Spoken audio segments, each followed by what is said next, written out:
क्या आप जानते हैं वो कौन सी चीज़ है जो हमें दूसरों की तो नज़र आती है लेकिन अपनी नज़र नहीं आती।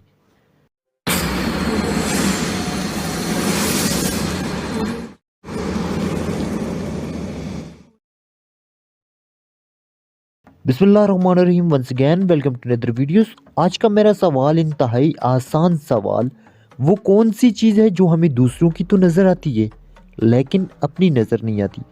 अगर हिम्मत है तो जवाब दें। अगर आपको इस सवाल का जवाब आता है तो आप कमेंट्स में इस सवाल का जवाब दे सकते हैं। अगर नहीं आता तो आपको करना पड़ेगा सिर्फ 5 सेकंड का इंतज़ार, क्योंकि 5 सेकंड के बाद मैं दे दूंगा इस सवाल का जवाब। अपना काउंटडाउन शुरू करने से पहले एक छोटी सी गुजारिश, अगर आप हमारे चैनल पर न्यू है तो वीडियो को लाइक और चैनल को सब्सक्राइब ज़रूर कीजिएगा ताकि हमारी हौसला अफजाई हो सके। तो शुरू करते हैं अपना काउंटडाउन।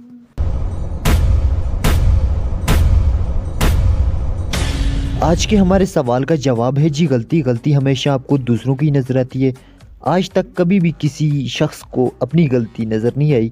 कैसी लगी आपको मेरी ये वीडियो, कमेंट्स में ज़रूर बताइएगा। मिलते हैं एक नई वीडियो के साथ, तब तक दीजिए इजाज़त। अल्लाह ने के बान।